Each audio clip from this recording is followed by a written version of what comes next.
ইবনে ওমর রাদিয়াল্লাহু তাআলা আনহু নবী সাল্লাল্লাহু আলাইহি সাল্লাম থেকে বর্ণনা করেন যে এক ব্যক্তি তাকে জিজ্ঞেস করলো, মুহরিম কি ও কাপড় পরিধান করবে? তিনি বললেন, জামা ও পাগড়ি, পায়জামা, টুপি এবং কুসুম বা ও জাফরান রঙের রঞ্জিত কোনো কাপড় পরিধান করবে না। জুতা না ফেলে ও চামড়ার মোজা পরবে, তবে এমনভাবে ও কেটে ফেলবে হবে যা ও মোজা দুটি পায়ের ও গিরা নিচে থাকে। হাদিসটি সহিহ বুখারীতে 146 নম্বরে রয়েছে। আলী ইবনে আবু তালিব রাদিয়াল্লাহু তাআলা আনহু হতে বর্ণিত আছে, তিনি বলেন, আমার অধিক পরিমাণে ও মজিবের ও হতো, তাই এ ব্যাপারে আমি নবী করিম সাল্লাল্লাহু আলাইহি সাল্লামকে জিজ্ঞাসা করার জন্য মিকদাদকে বললাম।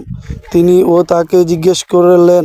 রাসূল সাল্লাল্লাহু আলাইহি সাল্লাম বললেন, এতে কেবল অজুও করতে হয়। হাদিসটি সহিহ বুখারীতে 132 এবং মুসলিমে 3 এবং 4 রয়েছে। হযরত আনাস রাদিয়াল্লাহু তাআলা আনহু হতে বর্ণিত, তিনি বলেন, আমার নিকট বর্ণনা করা হয়েছে যে নবী সাল্লাল্লাহু আলাইহি সাল্লাম মুআজ ইবনে জাবালকে বলেছেন, যে ব্যক্তি আল্লাহর সঙ্গে কোনরূপ শরিক না করে তার সাথে সাক্ষাৎ করবে, সে জান্নাতে প্রবেশ করবে। মুআজ বলেন, আমি কি ও লোকদের সুসংবাদ দেব না? তিনি বললেন, না, আমার আশঙ্কা হচ্ছে যে তারা এর উপর ভরসা করে বসে থাকবে। হাদিসটি সহিহ বুখারীতে 129 নম্বরে রয়েছে। হযরত আবু হুরায়রা রাদিয়াল্লাহু তাআলা আনহু হতে বর্ণিত, তিনি বলেন, নবী সাল্লাল্লাহু আলাইহি সাল্লামের সাহাবীগণের মধ্যে আব্দুল্লাহ ইবনে ওমর ব্যতীত আর কারো ও নিকট আমার চেয়ে অধিক হাদিস নেই, কারণ তিনি ও লিখতেন আর আমি ও লিখতাম না। মামার রহমতুল্লাহ আলাই ও হাম্মার রহমতুল্লাহ আলাই সূত্রে আবু হুরায়রা হইতে অনুরূপ হাদিস বর্ণনা করেছেন। হাদিসটি সহিহ বুখারীতে 113 নম্বরে রয়েছে। হযরত সালামা ইবনে আকওয়া রাদিয়াল্লাহু তাআলা আনহু হতে বর্ণিত আছে, তিনি বলেন, নবী সাল্লাল্লাহু আলাইহি সাল্লামকে বলতে শুনেছি, যে ব্যক্তি আমার উপর এমন কথা আরোপ করে যা আমি বলিনি, সে যেন জাহান্নামে তার ঠিকানা বানিয়ে নেয়। হাদিসটি সহিহ বুখারীতে 109 নম্বরে রয়েছে।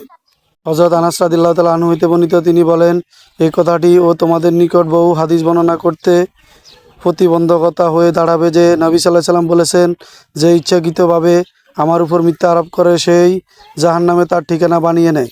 হাদিসটি সহিহ বুখারীতে 108 নম্বরে রয়েছে।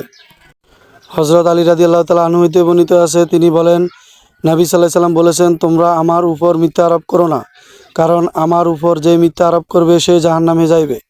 হাদিসটি সহিহ বুখারীতে 106 ও সহিহ মুসলিমে রয়েছে। ইবনে আবু মুলাইকা রাদিয়াল্লাহু তাআলা আনহু বলেন, নবী সাল্লাল্লাহু আলাইহি সাল্লামের স্ত্রী আয়েশা রাদিয়াল্লাহু তাআলা আনহা কোনো কথা ও শুনে না বুঝলে বারবার ও প্রশ্ন করতেন। একদা নবী সাল্লাল্লাহু আলাইহি সাল্লাম বললেন, কিয়ামতের দিন যার কাছ থেকে ও হিসাব নেওয়া হইবে তাকে শাস্তি দেওয়া হইবে।